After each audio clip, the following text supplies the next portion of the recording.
ঈদের মধ্যে যে জিনিসটা করণীয় সেটা হচ্ছে যেন আমাদের মধ্যে সৌহার্দ্যপূর্ণ ভাব থাকে। সবাই সবাইকে অনুভব করি, সবাই সবাইকে দেখতে পারি এবং সবাই যাতে ভালো মতো থাকি, সবাই সবাইকে যাতে ফিল করি, এই জিনিসটা হওয়া উচিত। আমরা মনে করি যে এটাই হলে সবচেয়ে ভালো হয়। আল্লাহর কাছে প্রার্থনা ছিল যে আমরা যাতে সবাই ভালো থাকি, সবাই মুসলিম যারা আছে তারা যেন সবাই ভালো থাকেন।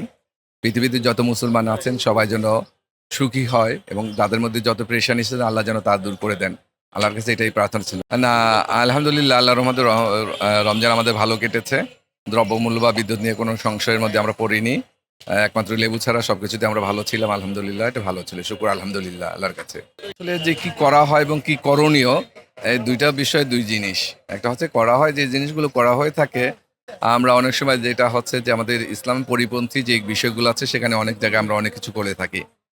উচ্চস্বরে গান বাজানো বা মানুষের ঘুম নষ্ট করা, এই যে কাজগুলো করা হয়ে থাকে এটা হচ্ছে ইসলাম বহির্ভূত। আর ঈদের মধ্যে যে জিনিসটা করণীয় সেটা হচ্ছে যেন আমাদের মধ্যে সৌহার্দ্যপূর্ণ ভাব থাকে, সবাই সবাইকে অনুভব করি, সবাই সবাইকে দেখতে পারি এবং সবাই যাতে ভালো মতো থাকি, সবাই সবাইকে যাতে ফিল করি, এই জিনিসটা হওয়া উচিত। আমরা মনে করি যে এটাই হলে সবচেয়ে ভালো হয়। যায়, অবশ্যই যায়, কিন্তু হচ্ছে না। আপনি যে প্রশ্নটা করেছেন যে ঈদের আনন্দ সবার মাঝে ভাগ করে নেওয়া যায় কিনা, অবশ্যই যায়, কিন্তু আগের মতো সেই আনন্দটা ভাগাভাগিটা আর হচ্ছে না।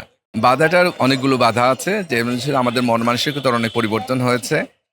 আর বিশেষ করে দেখেন আমার হাতে যে জিনিসটা আছে এই জিনিসটাও একটা বড় বাধা আমি মনে করি। একটা বাড়িতে ঢুকলে দেখবেন যে ঈদের দিনেও যদি গিয়ে ঢুকেন যে বাড়িতে সবাই আছে কিন্তু প্রত্যেক হাতে প্রত্যেক মোবাইল নিয়ে ব্যস্ত। এই জিনিসটা আমাদের জন্য সবচেয়ে বড় বাধা এবং সবচেয়ে আরও একটা বাধা হচ্ছে যে আমাদের সামাজিক যে শিষ্টাচার এবং সামাজিক যে কালচার, এই জিনিসটা পরিবর্তন হয়ে যাচ্ছে। এক্ষেত্রে আমাদের মন মানসিকতা বা আমরা আমাদের যে ইসলামিক কালচার যেটা আছে সেখান থেকে আমরা সরে যাচ্ছি। ইসলামে যে এখানে যুদ্ধ চলছে সেই জিনিস, তাহলে এই জিনিসগুলো হচ্ছে যে মুসলমানদের উপরে যে অত্যাচার করেছে সেখানে প্রতিবাদ হচ্ছে, যদি মুসলমানদের পক্ষ থেকে হয়ে থাকে।